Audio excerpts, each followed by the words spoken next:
Mark, a desperately frustrating afternoon. Yeah, for supporters who came down and got behind the boys, we gave them nothing to cheer about. It was a really poor performance from start to finish. I can't remember us having any head of steam where we created any chances. From the top down to everybody today was a poor showing on our part, and I'll take responsibility for that. I include myself in that. Not good enough by a million miles today. Can you put your finger on why? Yeah, credit to them, but we can't be as bad as that. Individually and as a group, I don't think we passed the ball. We got outfought. Their two centre halves were better than our two centre forwards. Their two centre forwards were better than our two centre halves. They just won too many battles all over the pitch, and it was only 1-0. It could have been a couple more. And we have to be a lot better than that. No complaints about the result. No complaints. Just complaints with the group. That as a group we haven't got to anywhere near the standards that we have. It must be frustrating for you as a manager because he can play so much better than that. Yeah, absolutely. But we've got to move on. We've got a game Tuesday. That's not an excuse. That's not me just dismissing today. We're not good enough from the first. Like I said, I can't really remember us doing anything. I played two wide players. I played the same team, bar Billy, who I just thought would give us a little bit of composure on that left-hand side. I don't think we gave our strikers any decent balls. I don't think our wide players created anything. I think we looked like we were just hoofing the ball up, and that's not how we want to play. We're not giving our strikers anything. That said, first half in particular, they didn't hold the ball for us and bring people into play. So bad day at the office for everybody. We've got to learn from it quickly, get better from it quickly, and make sure that we don't perform anywhere near like that on Tuesday night. And even the goal was a poor goal to give away. Yeah, Michael's got to learn. That's why he's come to us. We've seen the good side of Michael Yates over the last couple of games. I'm more than happy with him coming out with the ball, no problem. But he still picked the wrong decision when he came out with it. It was not on.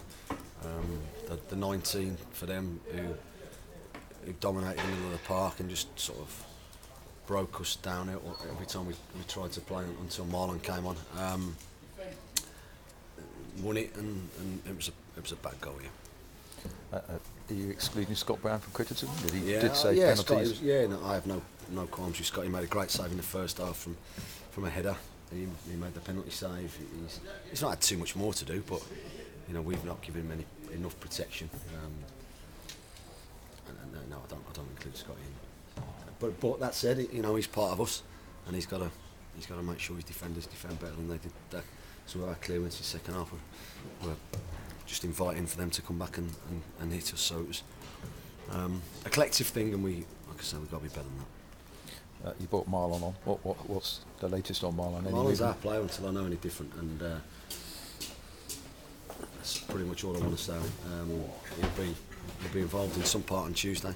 I think everybody comes into the equation on Tuesday now. We've picked a fairly settled side the last 3 games, but that knocks you back.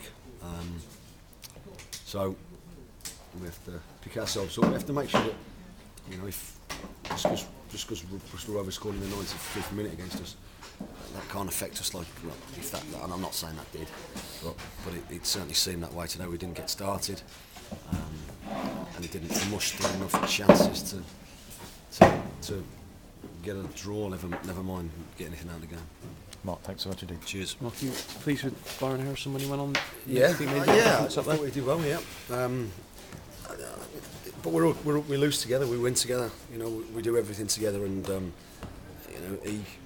he's part of the group that have got beat, and not putting a particularly inspiring performance. So nobody comes out with any credit. Yeah, I saw you were getting on at the strikers in the first half. Weren't pleased with the way they were looking after the ball. Well, they were 2 for 2. Their two defenders were 2 for 2, and we thought there was so much space. They did get tight to us, but our movement was poor. Our hold-up play was poor. some of the balls up to them was poor. And you know, the defenders and the midfield players are moaning it's not sticking. The strikers are moaning that the quality of the surface isn't brilliant. So listen, we got to stop moaning at each other. Not that happens too often at this club, but we've got to get some cohesion back in our game. Yeah, are you pleased just to get Marlon back on the pitch after what he must have been a bit up and down. He's a good player. We've had a couple of, I think 4 points out of the last 2 games is 2 less than what we wanted, but it would a decent return. If we get 2 to the end of the season, you get where you want to get to. But today was just pretty poor and from the whole group. Yeah, do you think your team selection for Tuesday will be one of the hardest ones this season because you've got options, but not many people really put themselves forward today? Yeah, absolutely. It's tough all the time, and I think I got it wrong today. You got to give Dagenham credit. They beat us, but we just made it too easy for them. If you could go back now, what would you what do you think you'd have done differently? I don't know. It doesn't matter. That said, you go out there.